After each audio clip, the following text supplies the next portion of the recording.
Assalamualaikum warahmatullahi wabarakatuh. Alhamdulillah rabbil alamin wassalatu wassalamu ala asyrafil anbiya'i wal mursalin sayyidina wa maulana Muhammadin wa ala alihi wa sahbihi ajmain. Qala Allah ta'ala fil Qur'anil Karim, a'udzu billahi minasyaitonir rajim, ya ayyuhalladzina amanu taqullaha wa la tanzur nafsum ma qaddamat lighad wattaqullaha innallaha khabirum bima ta'malun. Baik, Bapak yang rahmat Allah Subhanahu wa taala, alhamdulillah di hari ini kita semuanya bisa bertemu kembali di masjid ini ya dalam keadaan sehat walafiat. Dan insyaallah di hari ini kita akan memulai kajian kitab ya, satu kitab yang ditulis oleh Syekh Abu Bakar Al-Jazair rahimahullahu taala ya. Judul bukunya adalah Minhajul Muslim. Sudah diterjemahkan ke dalam bahasa Indonesia, ada 3 penerbit setahu saya ya. Mungkin bisa jadi lebih, cuman setahu saya ada 3 penerbit. Pertama adalah terjemahnya memang Minhajul Muslim ya. Yang kedua adalah ada juga diterjemahkan di dalam bahasa Indonesia itu adalah Ensiklopedia Muslim. Nah, insyaallah hari ini kita akan membahas salah satu bab yang akan kita bahas di hari ini tentang Ensiklopedia Muslim ini, satu. Yang kedua, latar belakang beliau menulis kitab Minhajul Muslim itu seperti apa. Ini bukunya sudah diterjemahkan ke dalam bahasa Indonesia, Minhajul Muslim, pedoman hidup ideal seorang muslim, atau ada penerjemahan lain juga Ensiklopedia Muslim. Nah, Bapak rahmat Allah Subhanahu wa taala, buku ini ditulis oleh salah seorang ulama besar di Saudi Arabia.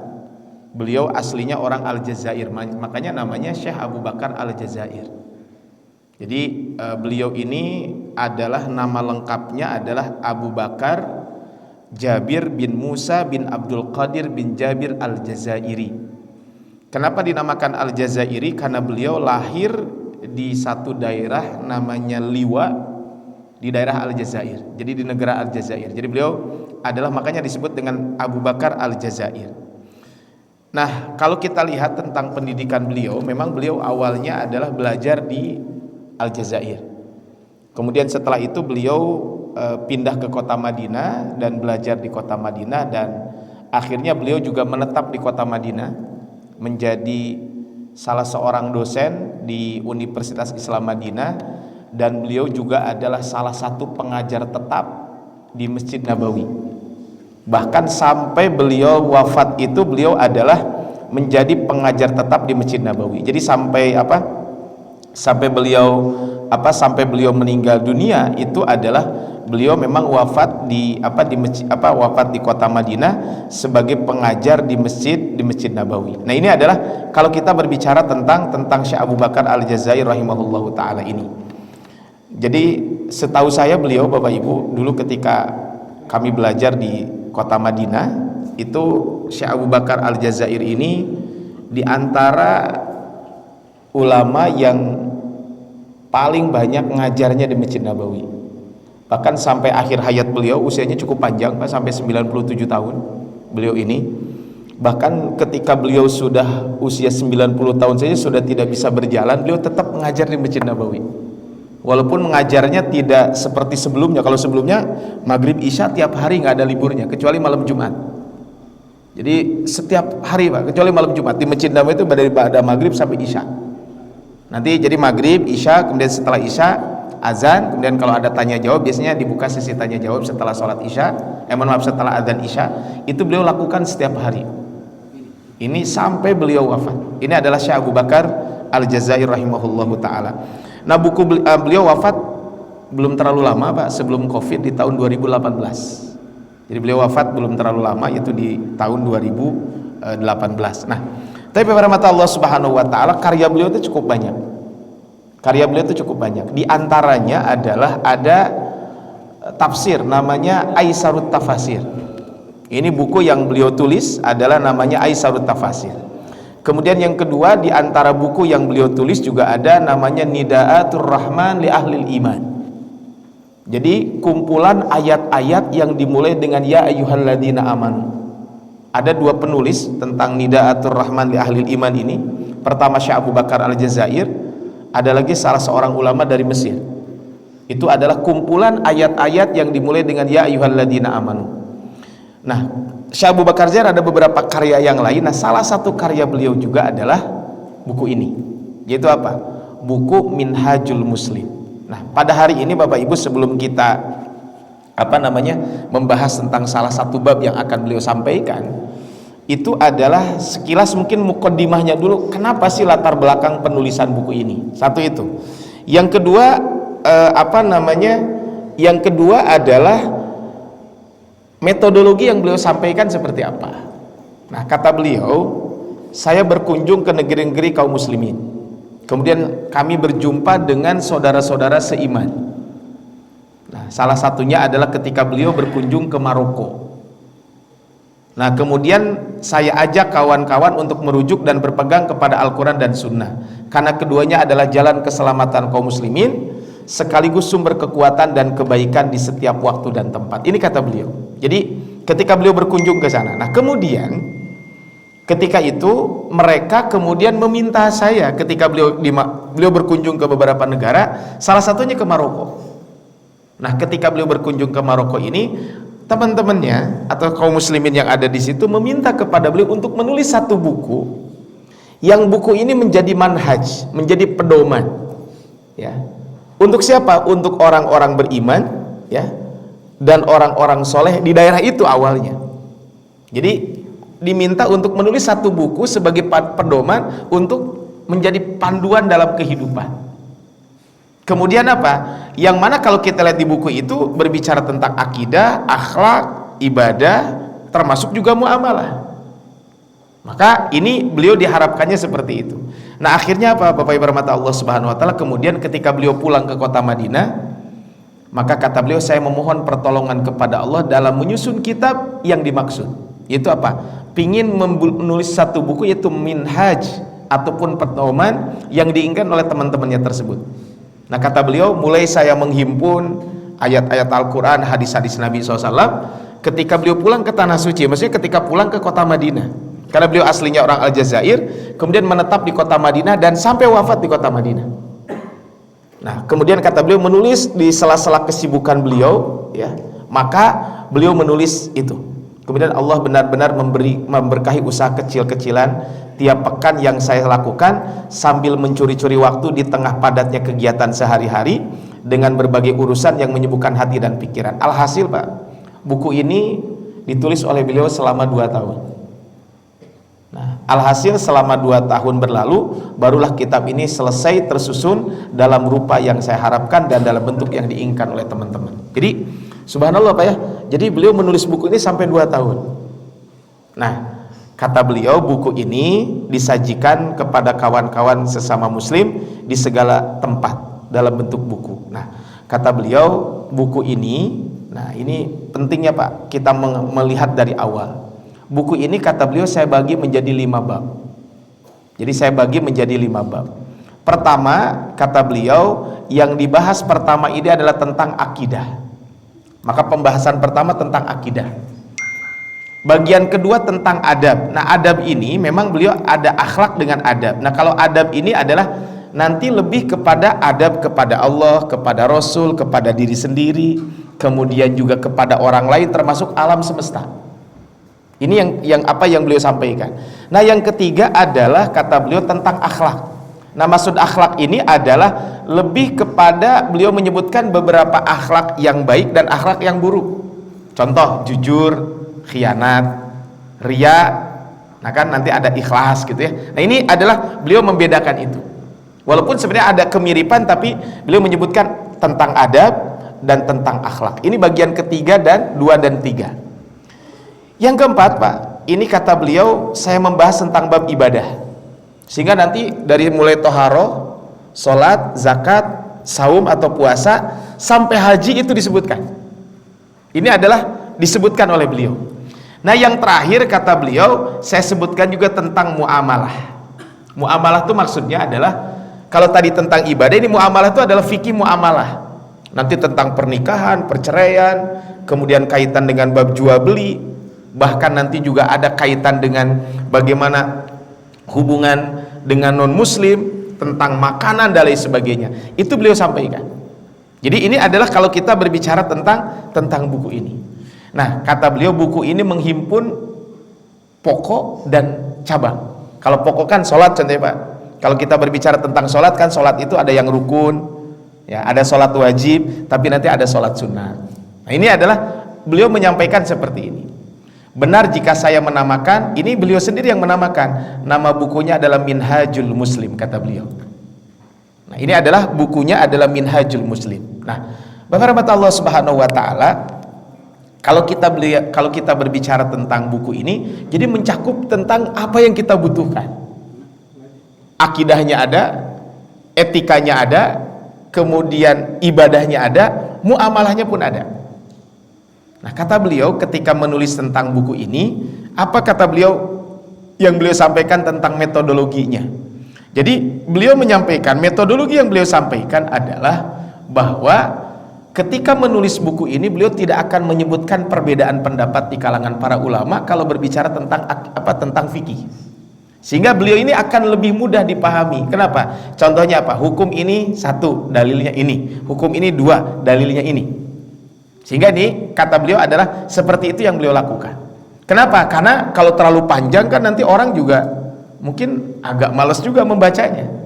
Nah, maka ini adalah beliau melakukan seperti ini. Jadi kalau berbicara tentang ini maka beliau akan menyebutkan poinnya, dalilnya, poinnya, dalilnya, sehingga akan menjadi pedoman. Betul kalau kata beliau ini adalah Minhajul Muslim. Maka di sini beliau menyampaikan, saya menempuh jalan baik dalam menyusun kitab ini insya Allah, yaitu berkat taufik Allah, saya menempuh jalan yang baik dalam menyusun kitab ini. Misal, pada bagian tentang keyakinan saya tidak keluar dari akidatus salaf, akidah ulama-ulama salafus soleh terdahulu. Kemudian berikutnya adalah kata beliau, di sini akidah salaf itu adalah akidah Rasul, para sahabat dan ulama-ulama setelahnya. Sementara pada bab fikih kata beliau, ini bab fikih, ya, baik itu ibadah dan muamalat, saya tidak bersusah payah mencari pendapat mana yang paling tepat ataupun memilih dalil mana yang paling sahih menurut kitab-kitab susunan para ulama seperti Abu Hanifah, Malik, Syafi'i dan Imam Ahmad. Dalam persoalan yang tidak mengandung dalil yang tegas ataupun dalil dari Al-Quran dan Sunnah tersurat ini, maka persoalan ini kata beliau saya tidak menyebutkan perbedaan ini. Inilah sebabnya saya tidak ragu sedikit pun untuk menyatakan sebagai manhaj. Maka buku ini Bapak Ibu bisa menjadi pedoman. Walaupun mungkin nanti ketika berbicara tentang bab fikih ada beberapa hal yang mungkin menurut ulama lain tidak diambil, tapi beliau ambil. Contoh Pak, Syekh Abu Bakar Al-Jazair itu termasuk yang membolehkan sholat tasbih. Bapak Ibu ada yang pernah sholat tasbih di sini? Sholat tasbih belum ya? Kayaknya rata-rata belum pernah kayaknya. Belum pernah ini nggak tahu atau karena nggak boleh Pak? Ya nggak apa-apa. Syekh Abu Bakar Al-Jazair termasuk membolehkan sholat tasbih. Artinya kan walaupun ulama lain mengatakan sholat tasbih itu nggak boleh, beliau termasuk yang membolehkan sholat sunnah taubat dan sholat sunnah hajat. Jadi ada sholat hajat, sholat taubat. Nah, ini adalah artinya apa? Tapi beliau ketika menyampaikan itu maka setelah itu ini dalilnya. Nah, ini maksudnya adalah jadi beliau dalam masalah fikih tentu beliau tidak membahas perbedaan pendapat, tapi beliau mengambil menurut saya ini yang saya ambil. Tapi kita hormati saja. Makanya nanti kalau pas pembahasannya fikih mungkin kalau ada hal-hal yang memang di kalangan para ulama berbeda nanti kita juga sedikit dibahas gitu ya. Supaya apa? Oh iya, beliau mengambil ini juga tidak salah. Seandainya kok biasa di kita nggak ada ya, tiba-tiba ada ya. Contohnya tadi di beberapa tempat mungkin sholat tasbih ya nggak diajarkan ya, tapi memang ini terjadi perbedaan di kalangan para ulama. Tapi Syekh Abu Bakar Al-Jazair termasuk yang memilih pendapat sholat tasbih itu adalah dibolehkan. Ini contoh Pak kaitan dengan bab ini, sehingga wajar kalau beliau menyampaikan ini adalah namanya adalah Minhaju al-Muslim. Jadi Bapak Ibu, makanya ini buku ini menurut saya adalah cukup ringkas tapi membahas seluruh apa yang kita butuhkan. Ini Pak bab-babnya. Kalau Bapak Ibu ingin lihat babnya, ini adalah bab pertama tentang akidah, tapi saya tidak akan membahas tentang ini. Khawatir mungkin sudah ada kajian khusus ya. Jadi saya tidak membahas tentang ini ya. Jadi biar nanti tidak tumpang tindih lah, biar mungkin bab akidah nanti dengan yang lain walaupun tidak dari buku ini. Ini tentang iman kepada Allah dan sampai nanti tentang qadha dan qadar ya. Kemudian tentang wasilah itu tawasul Pak ya. Wali ya, dan bersapa keramatnya kan sekarang, tentang wali itu bagaimana dan lain sebagainya, ini adalah dibahas oleh beliau. Nah kemudian berikutnya adalah yang akan kita bahas dari bab kedua ini, yaitu apa? bagian kedua adab, yaitu adalah adab ini nanti ada adab kepada Allah, adab kepada Al-Quran, adab kepada Rasul Sallallahu Alaihi Wasallam. Ini sebenarnya ada kemiripan dengan akidahnya ya, cuman ini mungkin lebih kepada etikanya seperti apa.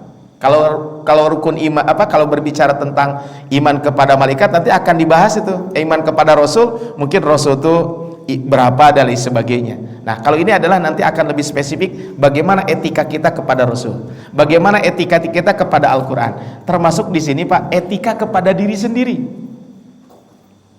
Kemudian etika kepada sesama manusia. Ini panjang Pak pembahasan tentang etika kepada manusia tuh. Etika kepada orang tua, etika kepada anak. Kita semuanya punya anak.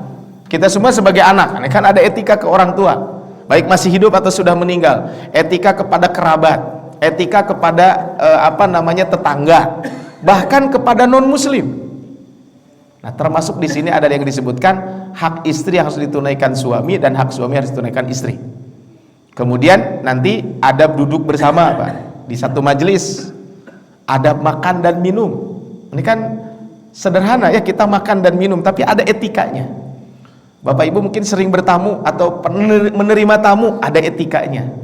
Mungkin ada orang yang melakukan safar, berpakaian, kemudian ada perilaku fitrah dan adab tidur. Ini adalah tentang etika yang beliau sampaikan.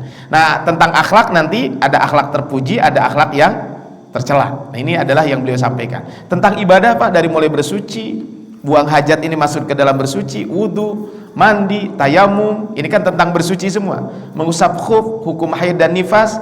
Kemudian tentang sholat, ini cukup panjang pembahasan tentang sholat ini. Kemudian setelah sholat adalah beliau membahas tentang zakat, kemudian tentang puasa ya. Kemudian terakhir adalah tentang haji. Ini yang beliau sampaikan kaitan dengan bab ini. Nah, setelah pembahasan tentang haji ya, bahkan di sini beliau menyebut tentang ziarah ke Masjid Nabawi dan makam Nabi, itu dibahas secara khusus. Kemudian tentang kurban, ini dibahas secara satu bab khusus, kurban dengan akikah. Kenapa kurban akikah itu didekatkan dengan haji Pak? Karena ada kemiripan. Kemiripannya bukan hajinya, tapi ada hadyu atau penyembelihan hewan hadyu. Kurban dengan akikah ada kesamaan, sama-sama mendekatkan diri kepada Allah, cuman yang membedakan waktu dan sebabnya.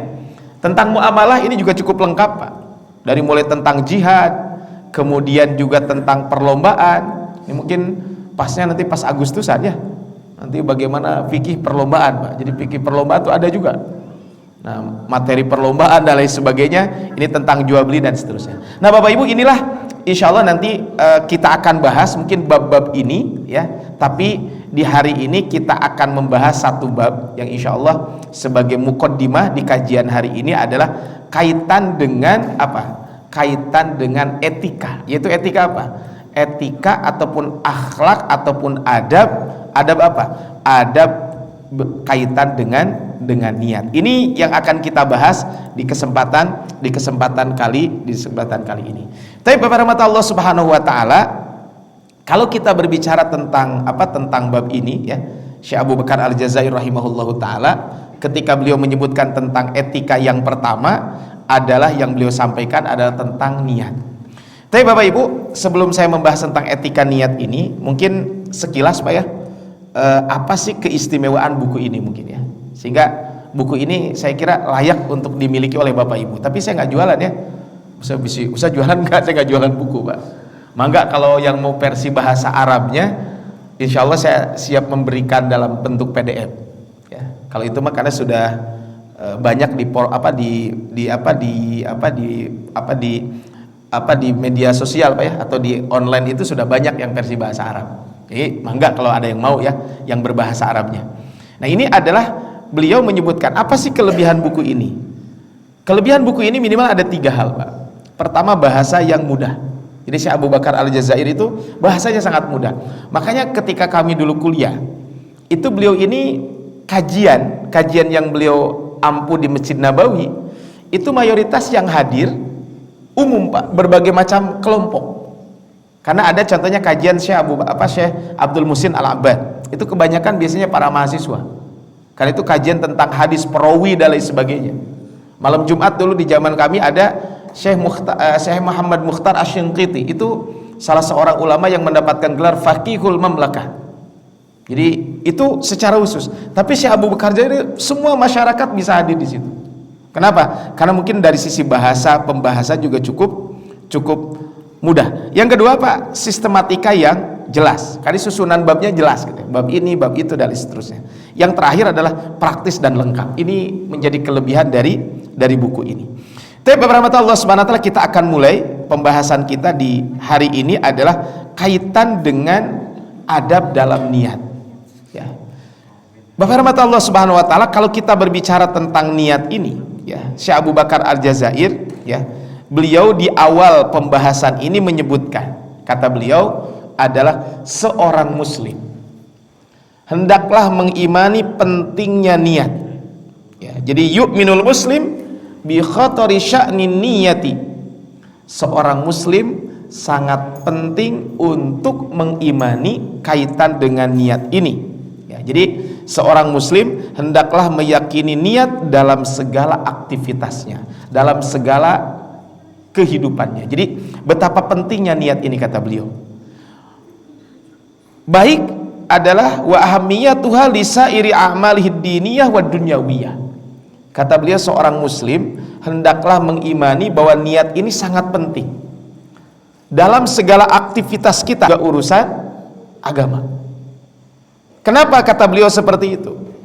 Sebab semua amal perbuatan disesuaikan dengan niat. Ini di awal beliau menyampaikan seperti itu. Jadi setiap kita harus memahami tentang apa? Niat ini adalah sangat penting, baik dalam urusan agama termasuk juga urusan dunia. Kenapa? Karena semua amal perbuatan itu disesuaikan dengan niat. Itu satu. Jadi amal perbuatan kita ini disesuaikan dengan niat. Yang kedua Pak, kuat lemahnya amal tergantung juga niat. Dan yang ketiga, pentingnya niat ini kata beliau, sah dan rusaknya amal juga tergantung kepada niat. Jadi niat itu adalah menjadi hal yang sangat penting untuk kita semuanya. Kalau kita berbicara tentang niat ini yang disampaikan oleh Syekh Abu Bakar Al-Jazair rahimahullahu taala. Jadi niat itu, saya ulangi Pak ya, kalau kita berbicara tentang niat, maka niat ini adalah sangat penting. Kenapa? 3 hal kata beliau. 1, semua amal perbuatan disesuaikan dengan niat. Yang kedua, kuat atau lemahnya amal kita itu tergantung niatnya. Yang ketiga Pak, sah atau rusaknya sebuah amal itu pun tergantung niat. Sehingga keyakinan seorang muslim tentang pentingnya niat ini menjadi hal yang sangat wajib untuk senantiasa diperbaiki. Niat ini penting, dan niat wajib ini niat ini menjadi wajib untuk selalu kita perbaiki, atau dalam bahasa sederhana itu adalah tajdidun niyah. Nah, Bapak Allah Subhanahu wa taala, kalau kita berbicara tentang niat ini ya, bagaimana Syekh Abu Bakar Al-Jazair rahimahullahu taala ya, beliau menyampaikan kaitan dengan niat ini kenapa penting Pak tadi, urusan dunia dan akhirat. Maka di salah satu buku yang saya ada buku namanya Ar-Raidurus fi Tarbiyah wa Dakwah. Maka kata beliau disebutkan di sini di dalam buku ini bahwa apa sih fungsi niat ini? Nah, fungsi niat ini maka di awal disampaikan. Fungsi niat itu adalah untuk membedakan antara antara satu amal dengan amal lain, itu satu. Jadi untuk membedakan antara satu ibadah dengan ibadah yang lain itu dengan niat. Yang kedua, fungsi niat itu adalah untuk membedakan antara kebiasaan dengan ibadah itu dari niat. Makanya Bapak Ibu, apa bedanya tidur biasa dengan tidur ibadah? Niat. Bapak Ibu diam di masjid, itu yang membedakan apa? Yang menjadi pahala atau enggak? Niat. Jadi kalau kita niatnya ibadah di masjid, jadi di ibadah. Tapi kalau niatnya tidak ibadah, ya tidak ibadah. Sehingga ini adalah niat itu. Nah, terus ada hal yang menarik yang disampaikan oleh Syekh Abu Bakar. Jadi nanti di ujung adalah ketika beliau membahas tentang niat ini, tetapi kata beliau ada satu hal yang beliau sampaikan adalah niat itu tadi membedakan antara satu ibadah dengan ibadah yang lain. Niat itu adalah kuat atau lemahnya satu ibadah dengan itu. Tapi apa? Tapi kata beliau ada hal yang beliau sampaikan adalah bahwa ya, al-ma'asi la tu'assiru fiha niyatul hasanah. Jadi maksiat itu maksiat yang dilakukan dengan niat yang baik tidak akan berpengaruh, Pak. Jadi kalau sesuatu yang biasa, Bapak Ibu melaksanakan kebiasaan, maka itu akan jadi pahala kalau diniatkan ibadah. Bapak Ibu, kalau kita melakukan kalau melakukan satu hal yang biasa, itu jadi ibadah dengan niat yang benar. Tapi kalau sesuatu yang tidak benar atau maksiat, itu dengan niat yang baik tidak jadi benar. Contoh, Pak, menjarah, kemudian dari hasil jarahannya dibagikan. Itu menjarah itu baik atau tidak, Pak? Enggak. Kalau mau dibagikan, saya ngejarah mau dibagikan ke fakir miskin, nggak balah, apalagi ngejarah diambil sendiri, Pak. Nah, itu mah lebih nggak baik lagi gitu ya. Nah, ini adalah tidak bisa. Sehingga apa? Tidak bisa berubah kalau maksiat dengan niat kebaikan, nggak bisa. Tapi tadi satu hal yang boleh, sesuatu yang mubah, itu bisa menjadi ibadah dengan apa? Dengan niat yang baik. Antara satu ibadah dengan ibadah lain berbeda. Apa yang membedakan? Niat.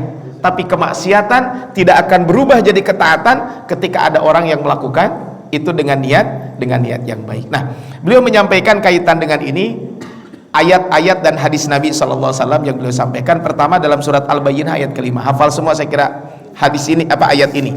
Wa ma umiru illa liya'budullaha mukhlishina lahuddin. Ini saya kira ini hafal semua kaitan dengan ini. Wa ma umiru illa liya'budullaha mukhlishina lahuddin. Ini adalah yang pertama. Yang kedua, Pak, di dalam surat Az-Zumar ayat ke-11. Ini tentang pentingnya niat. Katakanlah, sesungguhnya aku diperintahkan supaya menyembah Allah dengan memurnikan ketaatan kepadanya dalam menjalankan agama tersebut. Ini kan berarti apa? Kaitan dengan niat. Sehingga kata Syekh Abu Bakar Al-Jazair ketika beliau menyebutkan tentang niat, apa sih niat itu? Kata beliau, niat itu adalah al-iradah al-mutawajjihatu tujahal fi'li libtigha ridallahi au imtisali amrihi.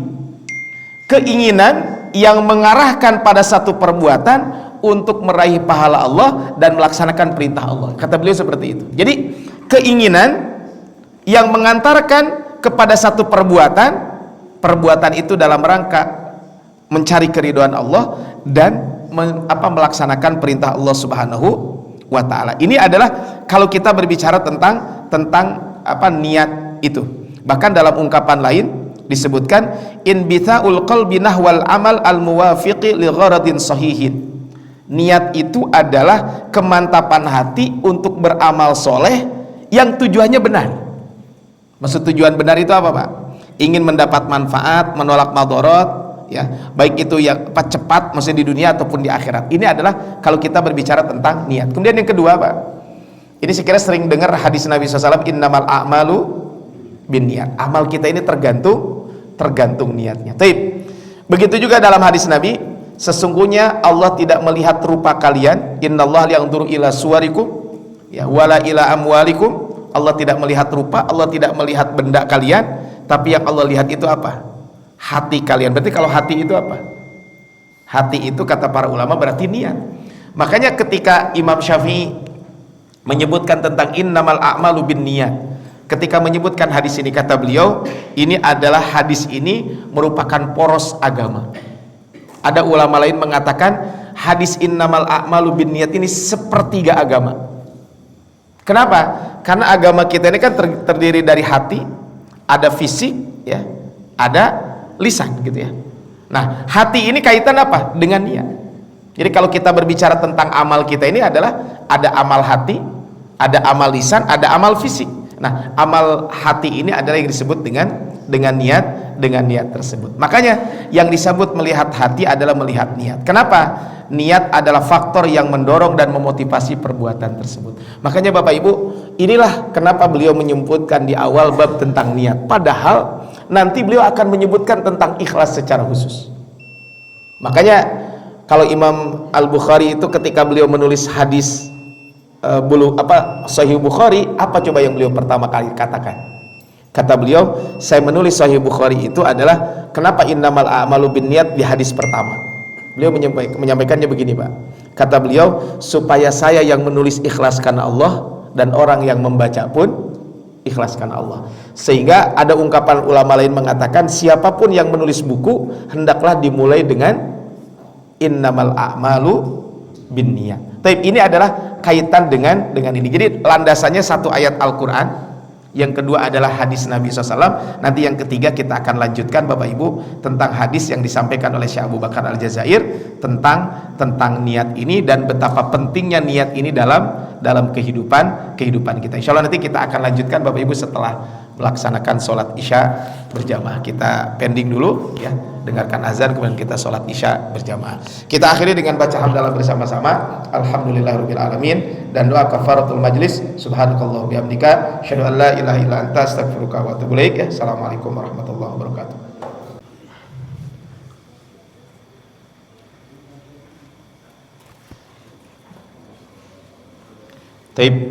Assalamualaikum warahmatullahi wabarakatuh. Alhamdulillahirabbil alamin wassalatu wassalamu ala asyrafil anbiya'i wal mursalin sayyidina wa maulana Muhammadin wa ala alihi wa sahbihi ajmain. Qala Allah ta'ala fil Qur'anil Karim, a'udzu billahi minasyaitonir rajim, wa ma umiru illa liya'budullaha mukhlishina lahud-dina hunafa'a wa yuqimus salata wa yutuz zakata wa dzalika dinul qayyimah. Tapi berhormat Allah Subhanahu wa taala, kembali mungkin mengingatkan apa yang tadi disampaikan di awal kaitan dengan bab yang kita bahas ini, bahwa betapa niat ini sangat penting untuk kita semuanya. Salah satunya adalah tadi disebutkan bahwa niat ini sangat mempengaruhi kaitan dengan amal. Jadi niat ini sangat berpengaruh kaitan dengan amal. Tadi amalan yang mubah bisa menjadi ibadah dengan niat. Kemudian mengubah ya bisa jadi nanti adalah membedakan antara satu ibadah dengan ibadah yang lain, dan dengan niat juga nanti kuat atau tidaknya sebuah motivasi itu tergantung kaitan dengan niat. Nah, tapi Bapak Allah SWT, kemudian berikutnya adalah yang disampaikan oleh Syekh Abu Bakar Al-Jazair. Itu adalah setelah tadi betapa pentingnya niat ini, pertama ayat Quran, yang kedua hadis Nabi innamal a'malu binniyat. Kemudian yang ketiga Bapak Ibu adalah hadis Nabi SAW yang menyampaikan adalah man hamma bihasanatin falam ya'malha. Siapa yang berkeinginan untuk melakukan satu kebaikan, artinya orang punya niat untuk melakukan kebaikan tapi dia belum sempat melaksanakannya, maka kutibat lahu hasanatan, maka orang itu akan dicatat baginya satu pahala. Jadi sekedar kita punya keinginan amal soleh, makanya niat itu kan al-azmus shadiq, tekad yang kuat. Sekedar orang punya keinginan untuk melaksanakan amal soleh, maka itu jadi amal soleh. Maka dengan begitu pahala pun ditetapkan. Ini berkat apa? Berkat niat yang baik. Makanya beberapa Allah Subhanahu wa taala, ini adalah Syekh Abu Bakar Al-Jazair menyebutkan dalil yang ketiga. Sehingga dari sini Bapak Ibu, di satu buku yang ditulis oleh Syekh Mazin Abul Furaij, beliau menulis buku Ar-Raid Durus fit Tarbiyah wa Da'wah. Ketika beliau membahas tentang ikhlas, kata beliau, kenapa ikhlas ini penting? Kata beliau, karena ikhlas itu apa? Yu'addimul amal hatta yazina indallahi jabala. Yang namanya niat yang baik itu akan menyebabkan amal kecil menjadi besar. Tetapi bisa jadi dengan ikhlas itu apa? Dengan tidak ikhlas, mohon maaf, amal yang tadinya besar itu menjadi kecil. Ini adalah kaitan dengan ikhlas ini. Makanya ada perkataan yang disebutkan oleh Abdullah bin Mubarak, rubba amalin saghirin tukatsiruhun niyah. Betapa banyak amalan yang kecil itu bisa jadi besar karena niat. Warubba amalin katsirin, betapa banyak amal yang baik, amal yang besar, tusaghiruhun niyah, akan berubah menjadi kecil. Kenapa? Karena niat. Oleh karena itu, inilah Syekh Abu Bakar Al-Jazair menyebutkan kaitan dengan niat ini. Nah, kemudian berikutnya Bapak Ibu, yang keempat, dalil yang beliau sampaikan adalah bahwa kata beliau annasu arba'atun. Manusia itu ada 4 hal. Manusia itu ada 4 golongan. Siapa 4 golongan ini? Kata beliau, rajulun atahullahu malan wa ilma. Pertama adalah orang yang Allah berikan harta dan ilmu. Dengan harta dan ilmu yang dia miliki, maka fahuwa ya'malu bi ilmihi fi malihi. Dengan ilmu yang dia miliki, dia amalkan dalam membelanjakan hartanya. Karena tahu ilmunya, harta banyak, maka digunakan harta itu untuk melakukan kebaikan-kebaikan.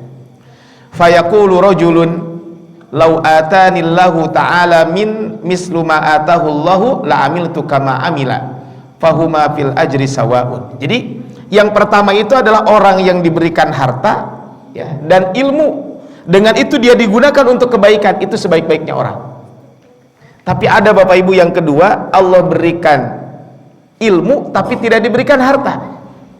Kemudian orang itu mengatakan, seandainya Allah memberikan harta yang sama seperti orang tersebut, maka saya akan mengamalkan seperti yang dia lakukan. Padahal dia nggak ngamalin, tapi punya niat. Maka kata Rasulullah, fahuma fil ajri sawaun. Maka yang kedua ini adalah pahalanya sama. Yang ketiga, Pak, ada jenis yang ketiga, rajulun atahullahu malan walam yu'tihi ilman. Ada orang yang diberikan harta tapi tidak diberikan ilmu. Karena punya harta tapi tanpa landasan ilmu, akhirnya apa? Dengan hartanya tersebut dia gunakan bukan untuk kebaikan. Kata Rasul, fahuwa yakhbitu fi malihi. Maka apa? Maka orang seperti ini, ya, orang yang ketiga ini, maka membelanjakan hartanya secara serampangan. Nah, kemudian akhirnya apa? Dia tidak menjadi orang yang baik. Yang keempat, fayaqulu rajulun, ada orang keempat, tidak diberikan harta, tidak diberikan ilmu. Kemudian dia mengatakan, kalau saya punya harta yang sama seperti orang tersebut, maka saya akan melakukan. Artinya dia ingin mencontoh orang yang tidak baik. Maka kata Rasulullah, fahuma fil wizri sawaun, maka dosanya sama. Hadis ini Bapak Ibu rahmati Allah SWT diriwayatkan oleh Imam Bukhari. Ya, hadis ini adalah diriwayatkan oleh Imam Bukhari. Jadi orang yang memiliki niat baik diberi pahala amal soleh, sedangkan orang yang memiliki niat yang buruk dicatat berbuat dosa seperti pelaku perbuatan dosa tersebut. Makanya dari hadis ini ada satu buku yang ditulis oleh Dr. Abdul Karim Zaidan. Dr. Abdul Karim Zaidan itu punya buku namanya Al-Mustafad min Qisasil Quran. Bukunya 2 jilid, diterjemahkan ke dalam bahasa Indonesia adalah hikmah dari kisah-kisah yang ada dalam Al-Quran. Nah, beliau mengutip hadis ini ketika bercerita tentang kisah pemilik kebun. Jadi di dalam Al-Quran itu ada pemilik kebun, ada pemilik 2 kebun, 2 kisah yang berbeda. Kalau pemilik kebun ini adalah di dalam surat Al-Qalam, kalau pemilik 2 kebun ini di dalam surat Al-Kahfi. Nah, pemilik kebun ini di dalam surat Al-Qalam ini disebutkan sebenarnya kebun ini milik orang tuanya. Orang tuanya itu orang soleh. Dengan kesolehannya akhirnya apa? Maka setiap dia panen, maka hartanya dibagi 3. Sepertiga disodakohkan, sepertiga untuk keluarga, sepertiga diinvestasikan lagi, mungkin untuk biaya operasional kebunnya tersebut. Nah, singkat cerita bapak ini meninggal dunia. Ketika si bapak ini meninggal dunia, maka akhirnya apa? Ada beberapa anak, salah satu anaknya itu mengatakan begini, dulu bapak kita dengan harta yang dengan kebun ini, padahal sudah dikurangi 1/3, kita menjadi orang kaya raya. Berarti kalau tidak sodakoh akan lebih kaya lagi. Sehingga salah satu mengatakan, kalau begitu besok kita panen, karena sudah jadi warisan kan, besok kita panen. Maka ketika panen berangkat subuh-subuh. Yang kedua, jangan ngasih tahu orang-orang fakir miskin. Pokoknya nama kita panen aja kebun itu. Jangan ngasih orang fakir miskin. Pokoknya nama yang sepertiga biasa dikasihkan, kita makan aja. Nah, ternyata Pak, malam hari dia meniatkan itu, besok pagi berangkat, ternyata di malam hari itu Allah menurunkan bencana di kebun tersebut. Maka akhirnya apa? Ketika mereka sampai ke kebun, mereka menyesali perbuatan tersebut. Ya, alhamdulillah dia menyesali, masih bisa bertaubat. Sampai dia mengatakan, semoga Allah mengganti ya dengan yang lebih baik lagi. Ini di dalam surat Al-Qalam, nanti Bapak Ibu lihat di ayat ke-17 sampai ayat ke-33. Ini adalah kisah tentang pemilik kebun. Nah, kata penulis buku itu, Al-Mustafad min Qisasil Quran, Dr. Abdul Karim Zaidan, itu beliau mengatakan apa? Dari ayat ini, maka beliau mengambil kesimpulan, bisa jadi Pak, ketika kita baru punya niat yang buruk, Allah menyiksa kita. Dalam konteks Allah menurunkan bencana untuk kita. Nah, menurunkan bencana itu tentu salah satunya apa? Bisa jadi itu siksa, tapi bisa jadi itu adalah peringatan. Nah, pemilik kebun itu ketika Allah Subhanahu wa taala memberikan bencana tersebut, akhirnya mereka sadar. Beda dengan Korun, Pak. Kalau Korun kan berbeda ya. Nah, Korun itu kalau Bapak Ibu baca di dalam surat Al-Qasas tentang kisah Korun, maka kisah Korun ini ketika Korun keluar dengan dengan kemewahannya, maka orang-orang mengatakan, alangkah indahnya kalau saya memiliki harta seperti Korun. Mungkin mirip dengan hadis ini, Pak. Ada orang diberikan harta tapi tidak digunakan untuk kebaikan. Kemudian ada orang yang ada orang tidak punya harta, tidak digunakan untuk melakukan kebaikan. Kemudian ada orang tidak punya harta, kemudian saya pingin seperti orang tersebut. Maka itu mirip dulu orang yang ingin seperti Korun. Hanya Korun dibinasakan oleh Allah Subhanahu wa taala, kemudian mereka mengatakan, saya nggak jadi pingin jadi Korunnya. Nah, inilah Bapak Ibu pentingnya sebuah niat. Makanya di sini kata Syekh Abu Bakar Al-Jazair, orang memiliki niat baik diberi pahala amal soleh, sedangkan orang yang memiliki niat buruk akan dicatat berbuat dosa seperti pelaku perbuatan buruk tersebut. Ya, walaupun memang dalam hadis Nabi yang lain mengatakan, kalau orang niat keburukan, maka dia tidak akan dicatat untuk melakukan keburukan itu kecuali dia sudah melakukannya. Nah, ini adalah kaitan dengan dalil yang ketiga, dalil yang keempat yang beliau sampaikan. Nah, dalil yang kelima, Bapak Ibu rahmati Allah Subhanahu wa taala, yang disampaikan oleh Syekh Abu Bakar Al-Jazair adalah kisah dalam perang Tabuk. Jadi ketika Rasul perang Tabuk, maka ketika Rasul pulang di perjalanan mengatakan, inna bil madinati aqwaman. Di Madinah itu ada orang-orang yang tidak berperang, tidak melintasi satu lembah, tidak menginjak kaki di satu daerah, yang membuat orang-orang kafir takut. Artinya ada orang di Madinah nggak ikut perang. Dan kemudian, dan setiap kali kita berinfak serta mengalami kekurangan bekal, pastilah mereka ikut serta bersama kita dalam semua itu. Maksudnya apa? Orang ini tidak sodakoh, tidak berperang, tapi dia dapat pahala yang sama. Illa syarakuna fi dzalika wa hum bil Madinah. Jadi dia tidak ikut berperang, tapi dia dapat pahala yang sama seperti orang yang berperang. Faqila lahu kaifa dzalika ya Rasulullah. Kemudian akhirnya waktu itu ditanya, ya Rasul, bagaimana bisa seperti itu? Qala habasahumul udru, yang membuat mereka tidak bisa melakukan itu karena ada uzur. Fasyaruku, maka akhirnya mereka ikut serta dengan niat yang baik. Jadi Bapak Ibu, kalau kita lihat di sini, dengan niat baik yang membuat orang-orang yang bukan tentara sama seperti tentara dalam mendapatkan pahala. Jadi inilah betapa pentingnya kita ini selalu memiliki niat yang baik ini. Makanya inilah beberapa ini kaitan dengan niat yang baik ini adalah betapa penting disampaikan seperti itu. Kemudian yang berikutnya, Pak, dalil yang disampaikan oleh Syekh Abu Bakar Al-Jazair, kata beliau, idzal taqal muslimani, apabila dua muslim bertemu, bisayfihima, dua-duanya bawa pedang. Jadi apabila dua muslim bertemu, dua-duanya bawa pedang, kata Rasulullah, fal qatil wal maqtul finnar, yang membunuh dan yang dibunuh sama-sama masuk neraka. Kemudian Rasulullah para sahabat berkata, ya Rasulullah, kalau yang membunuh wajar masuk neraka, tapi ini yang dibunuh gimana bisa masuk neraka? Apa jawab Rasulullah? Sebab orang yang terbunuh ingin membunuh juga, cuman keduluan.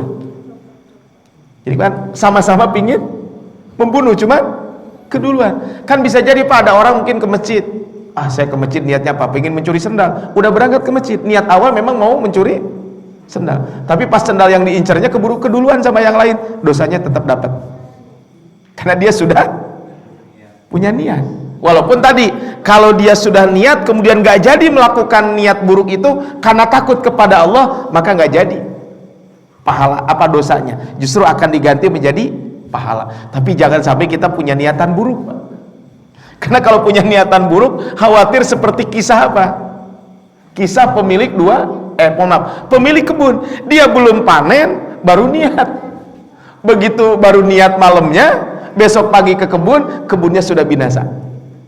Nah, ini adalah kaitan dengan bab ini. Jadi lantaran niat yang rusak dan keinginan yang buruk menjadikan sama antara orang yang membunuh yang sudah pasti masuk neraka dengan orang yang terbunuh. Andai bukan karena niat yang buruk, tentulah orang yang terbunuh adalah menjadi penghuni surga. Jadi Bapak Ibu, ini adalah betapa pentingnya niat ini dalam kehidupan kita. Nah, ada kisah yang lain, Pak. Ini juga, kalau ini nanti beda ya babnya. Ada, kalau tadi al-qatil wal maqtul finnar, yang membunuh dan yang dibunuh dua-duanya masuk neraka. Tapi ada hadis Nabi yang lain, Pak. Yang membunuh dan yang dibunuh dua-duanya masuk surga. Beda lagi itu, Pak. Jadi yang dibunuh dan yang membunuh dua-duanya masuk surga. Kenapa? Karena ketika itu ada orang kafir dan orang muslim berperang. Orang muslim dengan orang kafir berperang. Orang muslim berperang dibunuh oleh orang kafir. Maka apa? Orang kafir apa? Orang muslim dibunuh orang kafir, berarti kan mati syahid, masuk surga. Kemudian yang membunuh masuk Islam. Maka apa? Berarti dua-duanya adalah masuk surga. Itu mah beda, Pak, beda kisah ya. Tapi ini kaitan dengan niat. Yang terakhir, apa di sini Syekh Abu Bakar Al-Jazair yang terakhir beliau akan menyebutkan satu dalil, Pak. Dalil yang ketujuh kata beliau adalah dalil yang ketujuh itu apa? Dalil yang ketujuh, siapapun laki-laki yang menikahi perempuan dengan satu mahar, dengan suatu mahar Allah, mengetahui bahwa laki-laki itu tidak mau menunaikan maharnya, berarti dia telah berusaha menipu Allah dan mengambil manfaat kemaluan perempuan itu dengan cara yang batil. Maka dia akan bertemu dengan Allah di hari pertemuan dalam keadaan dia sebagai orang yang berzina. Kemudian siapapun laki-laki yang berhutang dan Allah mengetahui bahwa dia tidak ingin melunasi hutangnya, berarti dia telah menipu Allah dan berusaha mendapatkan harta dengan cara yang batil, maka dia akan bertemu dengan Allah di hari pembalasan seperti pencuri. Ini Bu, Bapak Ibu, ini nanti hadis ini disebutkan oleh Imam Al-Hafidz Ibnu Hajar di dalam kitab Bulughul Maram, itu di dalam bab tentang apa? Ada bab namanya bab tentang hutang pihutang. Jadi kata Rasulullah, siapa yang ngutang, Pak, niat bayar Allah akan mudahkan. Tapi siapa yang ngutang niat tidak bayar, maka Allah akan persulit. Dan kalau ada orang ngutang niat tidak bayar, maka nanti di hari kiamat akan dibangkitkan seperti pencuri. Apa bedanya, Pak, pencuri dengan ngutang gak mau bayar, kan? Nah punten, Pak, salah satu ngutang yang gak mau bayar itu kapan? Ngutang sama saudara misalnya, Pak. Ya kan, kalau ngutang sama saudara, bila ada ungkapan gini, Pak, di Sunda mah, boga kadulur rumah boga bayar teu boga mah bae. Kalau sama saudara mah punya bayar, nggak punya mah nggak apa-apa. Memang dari awal niatnya tidak mau bayar. Jadi Bapak Ibu, kalau namanya ngutang kepada siapapun tetap bayar. Kata Rasulullah, siapa yang ngutang niat dia tidak mau bayar, maka apa? Maka nanti di hari kiamat dia akan dibangkitkan sebagai seorang pencuri. Kenapa? Orang mencuri kan ngambil harta, kan, dan tidak mau mengembalikan, kan. Terus apa bedanya dengan orang utang tapi tidak mau membayar? Makanya, Pak, mungkin nanti kita bahas secara khusus ya, karena nanti ada pembahasan tuh tentang hutang itu, Pak. Hutang itu bisa jadi pahala, tapi hutang juga bisa jadi dosa. Hutang itu bisa jadi surga, tapi hutang juga bisa jadi neraka. Nah ini saya kadang ngeri, Pak, kalau sudah kaitan dengan hutang pihutang ini. Kadang orang kalau sudah punya hutang pihutang itu sudah nggak tahu teman lagi dan lain sebagainya. Saya ngeri di salah satu grup, Pak, etama panagih-nagih hutang di grup itu, akhirnya sampai membuka aibnya masing-masing temannya itu. Saya tuh sampai sedih gitu, Pak. Ya Allah, saya tanya sampai segininya gitu ya. Ya padahal mah tadi makanya dalilnya itu jangan dipakai satu pihak. Tapi dalilnya itu nanti kalau saya yang ngutang, kalau saya minjem ke orang, maka ada hadis Nabi. Hadisnya apa? Siapa yang membayar hutang, ada hadis Nabi SAW, siapa yang ngutang kemudian dia membayar dan berbuat kebaikan kepada orang tersebut, maka itu akan mendatangkan pahala. Makanya Rasul mengatakan sebaik-baiknya kalian adalah orang yang paling baik dalam membayar hutang. Salah satunya, Pak, boleh saja kalau kita ngutang ke orang, minjem ke orang, kita bayar lebih, tapi tidak boleh ada syarat di awal dan jangan dijadikan kebiasaan. Itu boleh, sebagaimana Rasul pernah melakukan itu. Tapi kan kalau kita itu statusnya apa? Kalau saya yang punya hutang. Kalau saya punya hutang ke orang, sudah jatuh tempo, belum mampu, datang. Punten cek orang Sunda mana sasadu banyak. Ya datang aja minta keringanan dan lain sebagainya. Tapi itu kalau kita sebagai orang yang hutang. Tapi kalau orang yang memberikan hutang, maka setiap hutang itu akan menjadikan pahala. Kemudian kalau seandainya ada orang hutang kepada kita, hutang itu kemudian dia tidak sanggup bayar karena karena memang nggak ada dan lain sebagainya, kemudian dia minta penangguhan, berikan penangguhan, setiap hari pahalanya sedekah. Tapi dalil ini jangan dipakai sama yang hutang. Cek Ustadz ge cenah siapa yang hutang memberikan hutang kemudian menangguhkan pembayaran setiap hari pahala sedekah, itu mah dalilnya buat yang memberikan pinjaman. Tapi tadi kembali Pak, di sini yang menjadi niat adalah dengan niat buruk hal yang mubah berubah menjadi haram. Makanya ini Pak, dengan niat yang buruk sesuatu yang boleh, hutang pihutang itu kan bukan wajib Pak. Kata para ulama, minjem itu adalah hukumnya boleh, memberikan pinjaman sunnah bukan kewajiban. Jadi Bapak Ibu, kalau saya minjem ke Bapak Ibu, Pak minjem duit, maka itu minjem itu boleh. Bapak Ibu ngasih pinjaman ke saya, itu namanya kebaikan, sunnah saja. Sehingga kalau saya minjem, Pak minjem duit dong sekian, Bapak nggak ngasih pinjaman, jangan marah. Kenapa jangan marah Pak? Nah bukan kewajiban dia ngasih pinjaman ke kita. Nah makanya harus mengerahkan segala kemampuan untuk tidak melakukan suatu amal tanpa niat, atau dengan niat yang tidak baik. Sebab niat adalah ruh sekaligus kaki bagi amal. Sahnya amal bermula dari sahnya niat, rusaknya amal bermula dari rusaknya niat. Amal tanpa niat yang benar menyebabkan pelakunya berbuat riya, mengada-ngada, dan akan dibenci Allah. Nanti akan kita bahas ketika membahas tentang al-akhlaq al-madmumah, akhlak yang buruk. Ada satu buku Pak yang ditulis oleh Dr. Sayyid Muhammad Nuh. Bukunya 3 jilid. Dulu sempat ada terjemah dalam bahasa Indonesia, tapi saya cari-cari di toko buku udah nggak ada, udah nggak dicetak lagi. Padahal itu bukunya bagus. Dulu diterjemahkan oleh Gema Insani Pers, 2 jilid bukunya. Versi bahasa Arabnya itu ada 4 jilid, ada 3 jilid. Memang 3 jilidnya agak tipis, tapi diterjemahkan itu jadi tebal. Judul bukunya adalah Afatun alat Thoriq. Afatun alat Thoriq itu diterjemahkan penyebab gagalnya dakwah. Sebenarnya sih itu judulnya ya. Afatun alat Thoriq itu kan penghalang-penghalang di jalan. Maksud di jalan itu kan karena tujuan kita menghadap Allah Subhanahu wa taala, tentu di situ apa? Ada halangan dan rintangan. Di situ kurang lebih ada 30 lebih penyakit yang harus dihindari. Nah, di buku itu memang disebutkan penyakitnya apa, kemudian dalilnya apa, yang ketiga penyebabnya apa, yang keempat dampaknya apa, yang kelima obatnya apa. Itu cukup lengkap.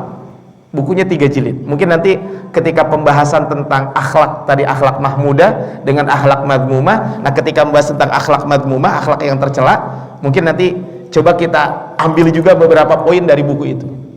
Karena itu adalah akan membahas tentang bagaimana dalam konteks kita beramal itu adalah seperti itu.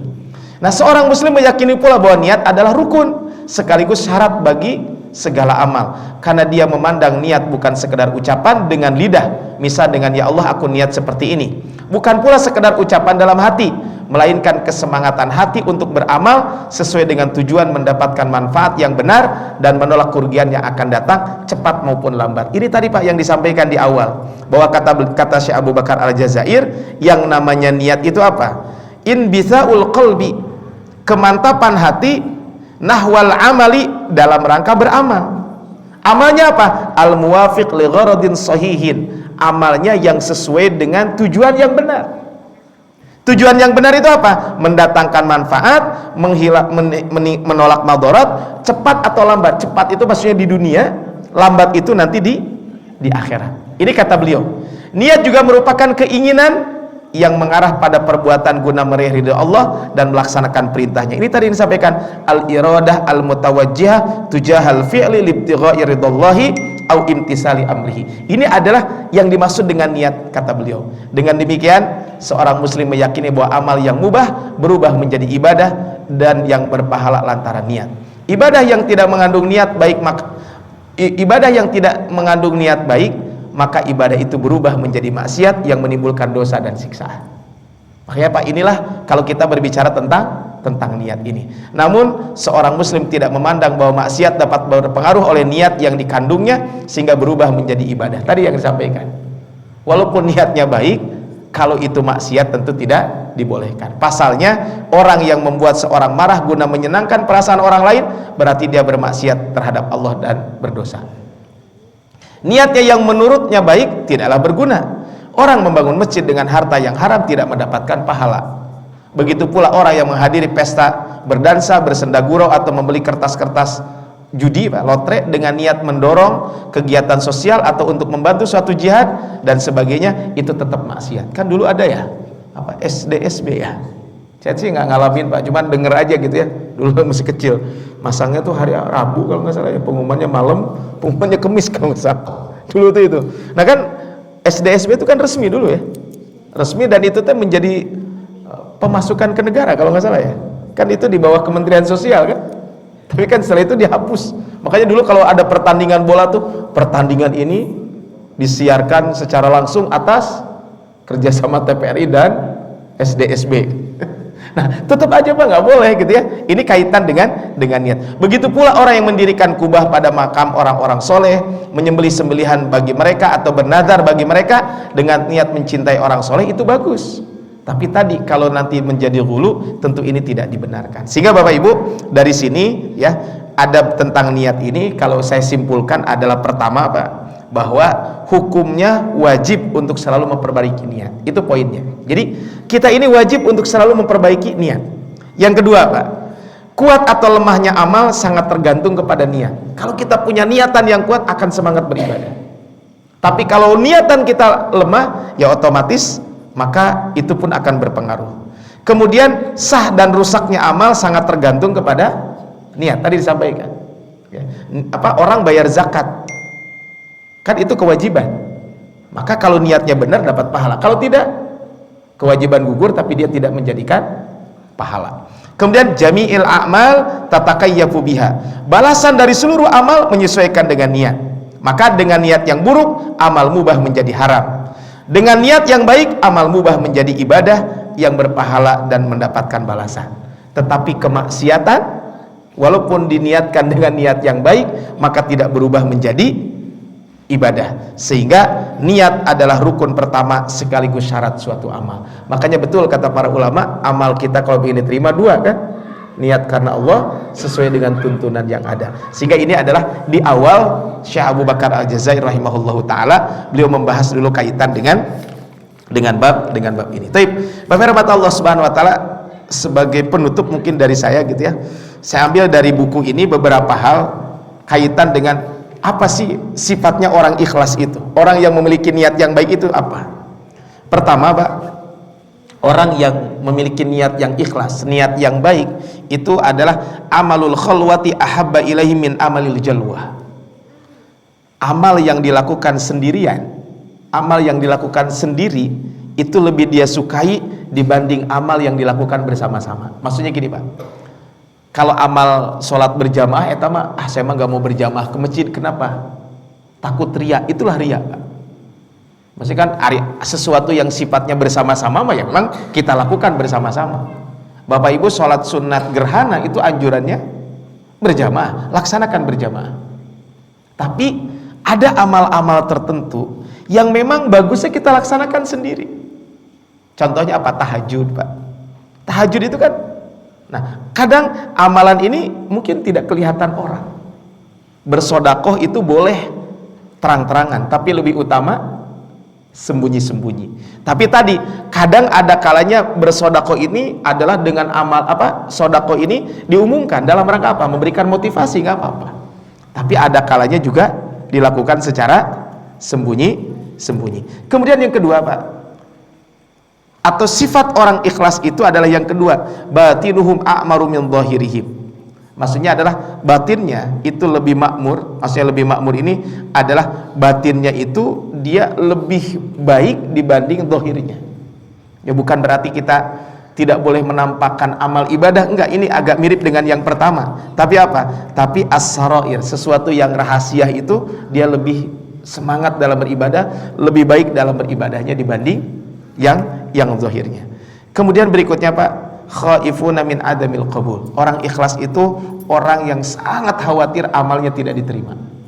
Jadi khaifuna min adamil qabul. Makanya ada satu ayat ini Sayyidah Aisyah pernah bertanya kepada Rasul. Ayatnya adalah disebutkan walladzina yu'tuna ma ataw wa qulubuhum wajilah. Ya, ini ketika turun ayat ini kata Sayyidah Aisyah, wahai Rasulullah, apakah orang ini untuk ahli maksiat? Jadi orang-orang yang yu'tuna ma ataw wa qulubuhum wajilah, hatinya tuh sangat takut. Maka kata Sayyidah Aisyah, ya Rasul, jangan-jangan ini untuk orang yang maksiat? Kata Rasulullah, bukan. Ayat ini justru turun untuk orang yang berpuasa, orang yang sholat, orang yang bersedekah, tapi mereka sangat takut amalnya tidak diterima di sisi Allah Subhanahu wa ta'ala. Yu'tunal ikhlas wa yakhafuna alla yuqbala minhu. Mereka itu beribadah dengan penuh keikhlasan, tapi ada rasa khawatir amal ibadahnya tidak diterima di sisi Allah Subhanahu wa ta'ala. Yang terakhir Pak, adalah indikatornya yuriduna wajhallah. Mereka itu adalah sangat menginginkan pahala yang besar di sisi Allah Subhanahu wa ta'ala. Ini adalah apa yang dilakukan kaitan dengan ikhlas tersebut. Baik, Bapak rahmat Allah Subhanahu wa ta'ala. Kemudian ini terakhir adalah ada beberapa kisah Pak, betapa pentingnya orang itu memiliki niat yang baik ya. Contoh Pak, ada Imam Al-Mawardi. Imam Al-Mawardi ini kan salah seorang ulama dalam mazhab Imam Asy-Syafi'i. Beliau ini penulis buku Al-Hawi Al-Kabir. Beliau ini karyanya sangat banyak. Nah, pernah satu hari beliau ini memanggil bestinya, bukan banyak. Besti itu teman dekatnya gitu ya. Beliau memanggil teman dekatnya. Kemudian kata beliau, itu buku yang ada di ruangan itu saya yang nulis. Ya, itu saya yang nulis semuanya. Maka kata beliau, ya, tasnifi wa innama ayantul maut wa waqa'tu fin naza faj'al yadaka fi yadi. Kata beliau, kalau ada tanda-tanda sakaratul maut datang ke saya, tolong kamu ulurkan tanganmu. Fa in qabadtu 'alaiha wa asartuha fa'lam annahum lam yuqbal minni syai'an minha. Fa'mad ilal kutub wa alqaha fi dajlatin lailan.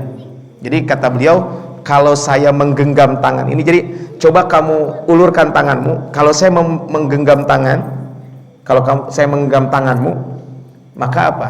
Maka berarti saya tidak ikhlas. Maka buang saja buku itu di kegelapan malam. Biar saja bermanfaat untuk orang, tapi saya tidak ikhlas nulisnya. Kemudian kata beliau, kalau saya ketika tangan saya dibukakan, ketika sakaratul maut itu kalau ada tanda itu, maka berarti saya melaksanakannya karena Allah Subhanahu wa ta'ala, maka sampaikan bahwa itu buku adalah karya saya. Jadi bagaimana seorang Al-Imam Al-Mawardi ini selalu menjaga kebaikan-kebaikan itu. Oleh karena itu bermata Allah Subhanahu wa ta'ala, dari bab ini Syekh Abu Bakar Al-Jazari memulai bab awalnya adalah dengan niat, adalah etika niat. Tadi saya sampaikan betapa pentingnya adalah sebuah niat ini. Jadi apa yang kita bahas di malam hari ini, 3 poin sebenarnya yang disampaikan oleh Syekh Abu Bakar Al-Jazair rahimahullahu taala adalah, pertama adalah beliau menyebutkan tentang tentang pengertian daripada ikhlas itu ya. Beliau membahas tentang pengertian dari ikhlas, kemudian urgensi daripada ikhlas itu apa. Kemudian yang kedua adalah adab niat, artinya pentingnya memperbaiki dan selalu menjaga niat. Dan yang terakhir adalah niat itu adalah sebagai rukun dan syaratnya beramal. Makanya nanti ke depan kita akan lanjutkan pembahasan tentang kitab Minhajul Muslim atau Ensiklopedia Muslim ataupun pedoman hidup seorang muslim. Ini adalah satu buku yang ditulis oleh Syekh Abu Bakar Al-Jazair rahimahullahu taala. Jadi buat Bapak Ibu yang punya rezeki, saya kira buku ini bagus Pak dibeli ya. Mungkin nanti jadi koleksi perpustakaan pribadi di rumah, sehingga nanti kalau ada hal-hal yang berkaitan dengan etika, berkaitan dengan akhlak, berkaitan dengan ibadah, muamalah, minimal untuk pribadi itu bisa kita amalkan. Contohnya nanti tentang sholat sunnah, itu beliau menyebutkan gitu tentang sholat sunnah ya. Bukunya ada 3 versi yang saya tahu, mau ini judulnya Minhajul Muslim, ataupun ada juga Ensiklopedia Muslim judulnya, dengan penerbit yang berbeda. Itu hampir sama saja Pak, isinya mah sama, cuman beda penerjemah saja ya. Tentu gaya bahasanya akan berbeda ya. Yang satu lagi saya hampir mirip lah, Minhajul Muslim atau apa. Mangga kalau ada yang punya rezeki bisa dibeli bukunya. Memang agak tebal Pak, yang buku ini sekitar 870 halaman, tapi ada juga yang sekitar segitulah, 800-700 halaman. Tapi ini mencakup seluruh kebutuhan kita ya. Tapi sekali lagi ini adalah mungkin kalau kita membeli buku kan nanti akan bermanfaat. Senaina mah da gampil tiasa nganggonaon, bisa pakai handphone dan lain sebagainya, boleh juga Pak, silahkan. Tapi kalau punya buku cetaknya kan akan lebih tahan lama ya dibanding dengan medsos sekarang, di samping dengan gadget. Tapi dua-duanya mangga silahkan aja, karena sekarang juga rata-rata buku itu bukan dijual secara fisik, tapi juga dijual juga secara soft copy-nya kan sekarang banyak ya, Saya di beberapa toko buku itu yang dijual bukan hanya buku dalam bentuk fisik, tapi juga dalam bentuk soft copy. Tapi ini adalah bagian dari mudah-mudahan menjadi pedoman hidup ideal seorang muslim yang ditulis oleh Syekh Abu Bakar Al-Jazair yang tadi kita sampaikan. Beliau menulisnya selama 2 tahun, beliau mengumpulkan dalil-dalil dan tadi permasalahan dalil, sehingga mungkin ini sangat mudah untuk kita pahami dan itu menjadi pedoman untuk kita. Tapi ketika nanti ada perbedaan dengan orang, jangan menyalahkan, itu aja. Tapi kan minimal untuk pedoman pribadi kan cukup ya. Dengan ini kan dalil Al-Quran, hadis Al-Quran, dan itu nanti beliau akan selalu menyampaikan seperti itu ya. Tapi Bapak Ibu, saya kira itu saja mungkin yang bisa disampaikan di malam hari ini, mudah-mudahan bermanfaat. Sebelum saya akhiri, barangkali Pak ada 1 atau 2 yang mau bertanya, mungkin baik masalah ini atau kalau ada pembahasan yang lain juga mangga. Falyatafadhal masykuran. Silakan jemaah, mungkin 1 pertanyaan saja apabila ada yang berkaitan dengan materi malam hari ini ataupun yang ingin disampaikan, ditanyakan kepada Ustaz. Apakah ada? Pak Ibu, mangga Bu.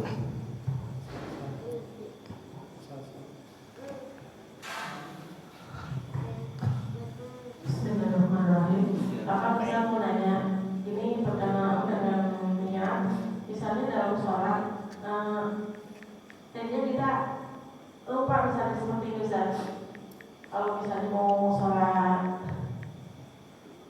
sholat bayang, contohnya misalnya mau sholat tahajud misalnya, niat tuh sholat tahajud, cuma pas tiba-tiba teringat setelah melakukan sholat, kita teringat, oh iya tadi belum sholat, sumber wudu misalnya seperti itu, bisa nggak mengubah niatnya Ustaz? Ya, taib. Terima kasih. Ya, taib Bu ya. Taib. Boleh nggak kita merubah niat di perjalanan dalam sholat ya? Nah maka ibarat Allah SWT tidak boleh kita merubah niat ketika sedang sholat. Jadi merubah niat dalam sholat itu adalah tentu ini adalah mengubah niat ibadah dalam sholat, tidak boleh. Kecuali mungkin kalau tadinya jadi makmum berubah jadi imam, itu boleh. Kan contohnya kalau kita sholat jadi makmum kemudian dirubah. Tapi kalau merubah dari satu ibadah kepada ibadah lain itu nggak boleh.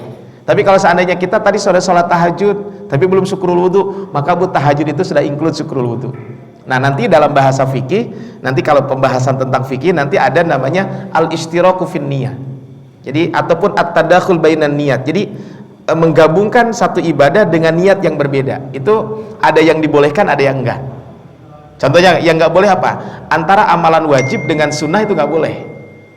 Saya niat sholat puasa qadha dengan niat saum Senin Kamis, nggak boleh, karena kan itu 2 ibadah yang berbeda. Tapi contohnya kebetulan hari Senin tanggal 15 kemarin ya, nah itu boleh kita menggabungkan niat Senin Kamis plus Ayyamul Bid, itu adalah dibolehkan. Nah ketika tadi Ibu contohnya sholat tahajud belum sempat syukrul wudu, maka sebenarnya ketika syukrul wudu itu boleh saja dilakukan apa? Dengan sholat yang lain kan. Jadi kan kalau dalam hadisnya mengatakan gini, siapa yang berwudu kemudian menyempurnakan wudu kemudian sholat setelah itu, sebagian ulama mengatakan ya boleh syukrul wudu secara khusus kalau tidak ada sholat yang lain. Tapi kalau seandainya ada sholat lain nggak apa-apa.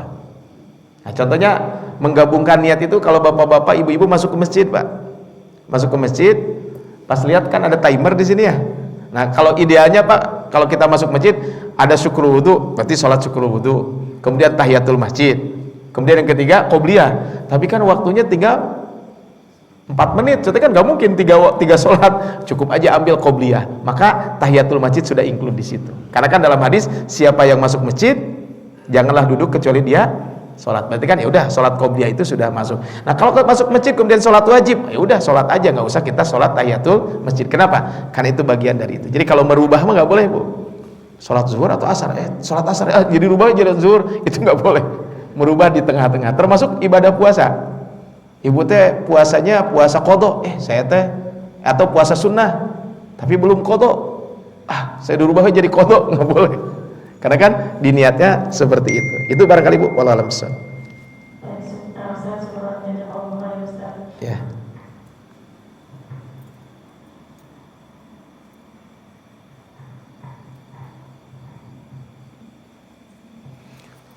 Cukup. Tapi Bapak Ibu kalau tidak ada, saya cukupkan sekian ya. Nanti insya Allah nanti mudah-mudahan nanti kita bisa berlanjut kajian ini ya. Insya Allah nanti kita lanjutkan di bulan depan. Mudah-mudahan kita kaitan dengan kitab Minhaju al-Muslim ini. Mangga sekali lagi kalau ada yang punya rezeki, bebas penerbitnya manapun Pak ya. Pokoknya mah buku Minhajul Muslim yang ditulis oleh Syekh Abu Bakar Al-Jazair. Bisa beli online, bisa beli offline. Kalau yang punya rezeki, saran saya membeli. Ya, kenapa? Karena ini menjadi pedoman untuk kita. Kayaknya masjid juga kalau ada rezekinya beli aja mungkin 1 atau 2 eksemplar Pak ya. Nanti mungkin biar orang juga bisa dibaca gitu ya ketika dia nunggu di masjid dan lain sebagainya. Ini dalam rangka kita membaca buku-buku para ulama. Tapi demikian Bapak Ibu yang bisa disampaikan di hari ini ya, saya cukupkan kajian kita di malam hari ini.